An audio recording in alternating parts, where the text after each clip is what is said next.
Hello, this is the art exhibit and meet the artists for the Virginia Beach Public Library. The October artist is Vanessa Golson. I'm your host, Sandy Hopkins, librarian for adult services and outreach at the Virginia Beach Public Library. Robert Kennedy, the volunteer art gallery coordinator for the Central Library, is here this evening. Thanks, Sandy, and welcome to all. Today, we are pleased to feature artist Vanessa Golson. A native of Norfolk, Virginia, Vanessa earned a Bachelor of Arts degree in education, a Master of Arts in counseling, and a doctorate in philosophy.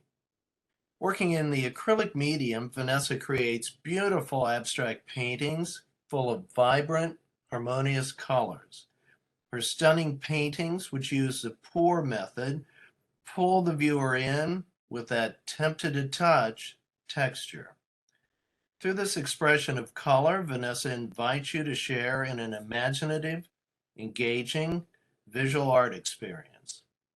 Vanessa's art has been displayed in several Hampton Roads art galleries with award-winning results. She teaches art at the Artists Gallery in Virginia Beach and the Tidewater Arts Outreach in Norfolk.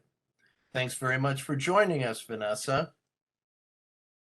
Thank you for the opportunity to be with you today to share about my art.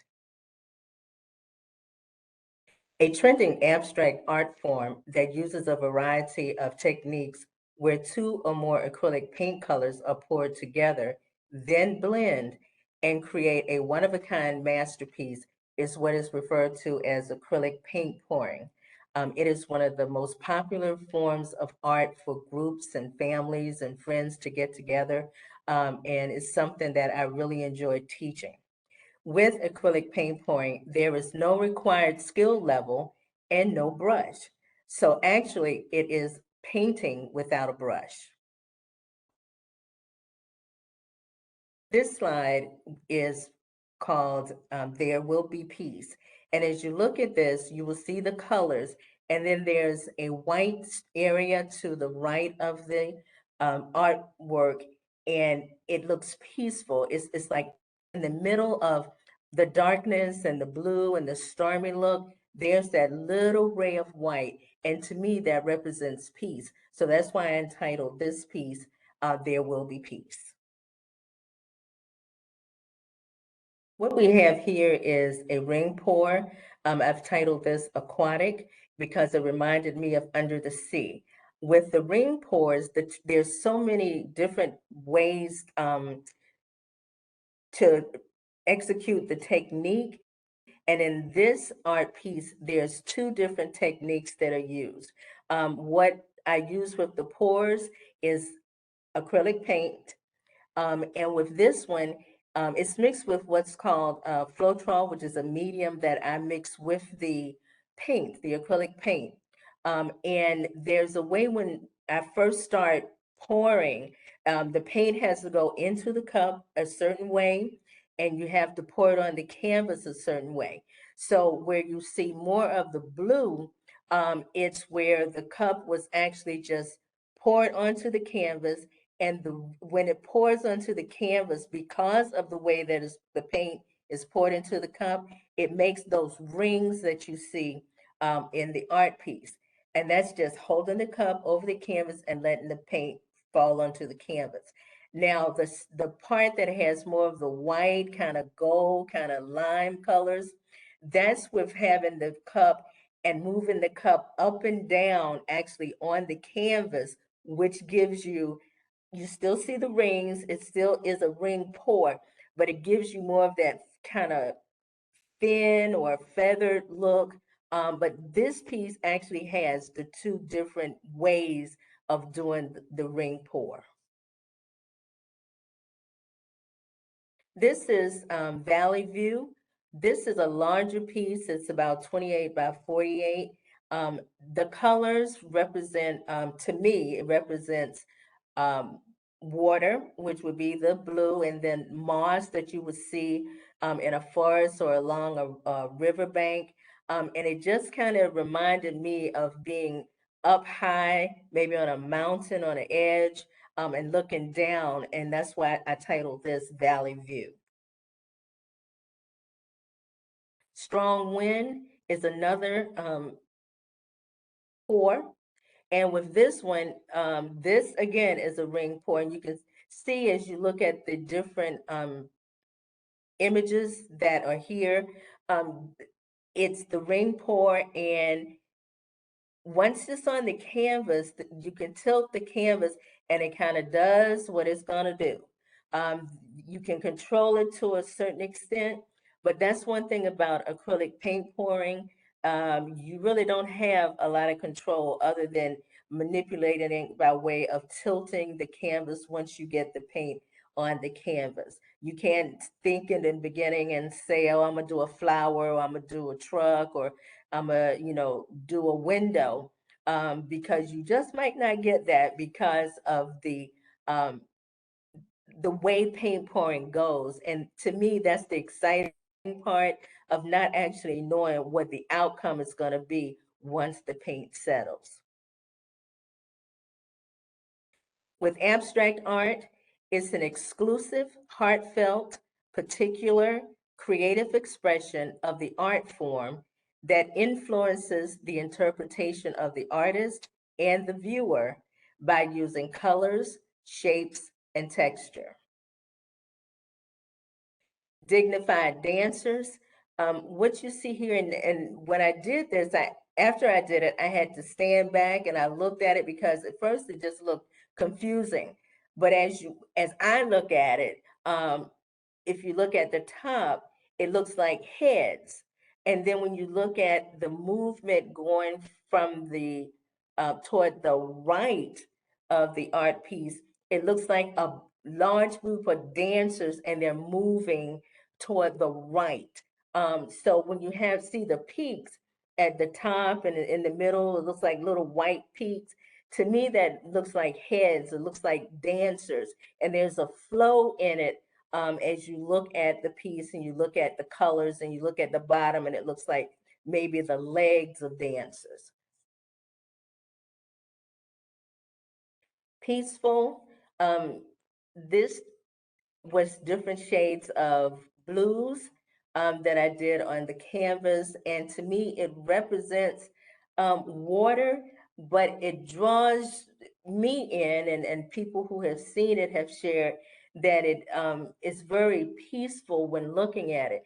And what's interesting about this piece is that I used glitter dust. It's a real fine dust, and it's clear. Glitter dust is clear. So when it's sprinkled onto the canvas and into the paint, because I did it after I did the painting, when you look at it hanging and the light hits it just right, there's that little glistening, there's that little sparkle, and it's like very quiet to see it. And when you look at it against what could be waves, it just makes that whole piece pop.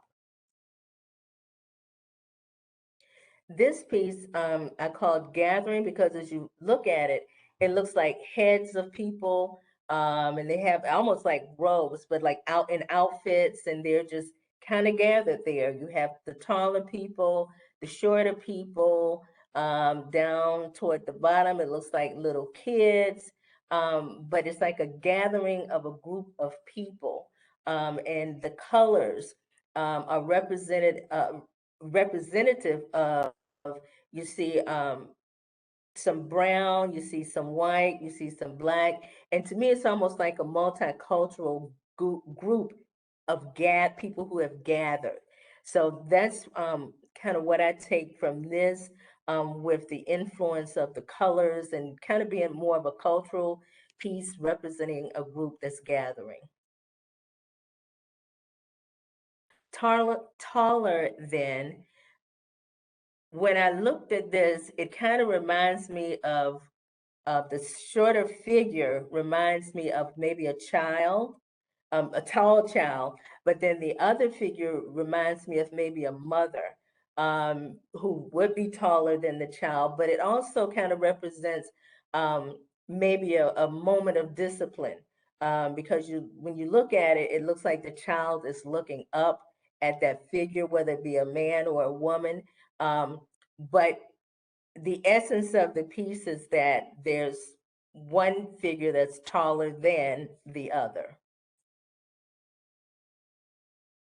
This piece I've called Fall Fusion because it has the colors of fall. It's really representative of the changing colors of fall as we enter into fall today for this season. You look at the colors and it just kind of reminds you of trees that are changing. The blue kind of represents water. Now, I've also looked at this piece and where there's toward the bottom, there's like a silver streak that goes along the bottom that has like texture, looks like texture. It looks like a stampede of horses. You have to really look at it to see that, but it does. It looks like a herd of horses.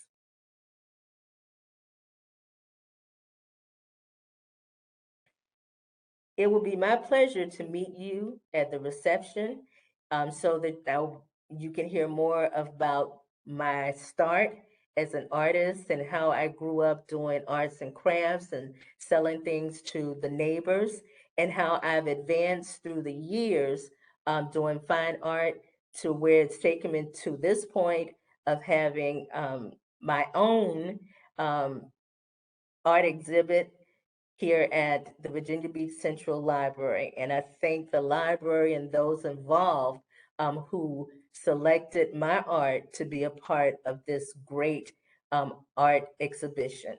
So I look forward to seeing you on October the 5th. Thanks very much, Vanessa. Those are really gorgeous paintings, and I love your use of colors, so harmonious, just really attractive to the eye, and in those large sizes, it should be. I'm sure it'll be a magnificent show. It was also very interesting. I was not that familiar with pour paintings, and probably a lot of people aren't. And you gave a very good explanation of it. I was curious, you mentioned a cup. Is there a particular type of cup, or is it just an ordinary cup that you use for the pour paintings? It's basically a plastic cup. Okay. There's Wow. not well, let me say this. I use the plastic cup. There is a specific cup that can be purchased that you can buy to get the different techniques and all of that. But I like doing it the way where it happens in the sense of you do it yourself. You are in control of the technique, how you hold the cup, how you tilt. But there are cups that you can buy that will steer you in the direction of the different techniques for acrylic paint pouring. Okay, well, thank you. Well, you've done a great job with the plastic cup, I have to tell you. Thank you. And you'd also mentioned the medium that you mix with it. What was that again? It's called Floetrol. It's a medium that's used as a paint conditioner for construction. When people do houses, they paint houses. If you have a gallon of paint and you use Floetrol, it'll give you more paint to use on the walls. So with paint pouring, what it does, it makes the paint smooth and it makes it flow in a more consistent way across the canvas. And it makes it easier to tilt to create the design that makes the masterpiece. Okay, great. And you mentioned canvas. Do you always paint, whether pour paintings or the regular abstract? Do you use other surfaces? Have you in the past, or you prefer canvas? I prefer canvas, but I have done pieces on wood. And with acrylic pouring, you can also do glass. I do wood. And the thing is about the wood is just interesting. Acrylic paint pouring started in 1929 by an artist named David Siqueiros. And that's how he started. He actually poured colors together on a piece of wood, tilted it, and he called it accidental art. So that's how acrylic paint pouring started. So I prefer doing the canvas, but I have done it on glass. I have done it on wood before. And there are different materials that you can use. But what I have found with acrylic paint pouring, it is acrylic paint that makes it happen. It's not something where you can use oil paint because it doesn't mix well with the medium. Well, really interesting. I love the story of the origin. And that makes me wonder, are there any artists of the past or present that particularly inspire you or? I've looked at several artists with abstract and the acrylic pours, but I don't really subscribe to any particular artist. If I had to give myself a title, I would say I'm a free spirit artist. I just kind of go with the flow, with the colors, with however, I'm led to do the art piece that I'm working on. And it just kind of happens. And as I said earlier, I'll do a piece, then I stand back and look at it, and then I give it a title. Well, yeah, that's excellent. And it really fits in with what you said about not knowing the outcome. And, it's exciting and mysterious, but the results are wonderful. Do you have any advice for aspiring artists, whether they're young or old? I know you teach a lot. What I would say about aspiring artists, to focus on what it is you want to do and go for it with doing it. What's important in art is doing the research on, be it your techniques, be it the type of paints, be it the type of canvas. Visit exhibits so that you can get a feel of what it's like to have your art exhibited, to know what it's like to see other artists and what has been selected for exhibits in the area or wherever you may go, you may travel. Because that's what I did when I first started. Well, not even before I started painting, I would go to different museums and art exhibits, and I would just kind of look, and I would look at the colors and look at other people's art, and just it began to connect with me for what it was that was supposed to be developed and evolved in what I do now. And it's important that I think artists in particular understand that it doesn't have to be as a teenager in your 20s, 30s, 40s. It's whenever your time is to let that creative opportunity flow out of you. And it could be in retirement, which is just fine because art is art, and what you're going to create is going to be what people will get to see and will enjoy. Excellent advice. And I know you're a great teacher. Where are you teaching presently? Currently, I'm teaching at the Virginia Beach Arts Center.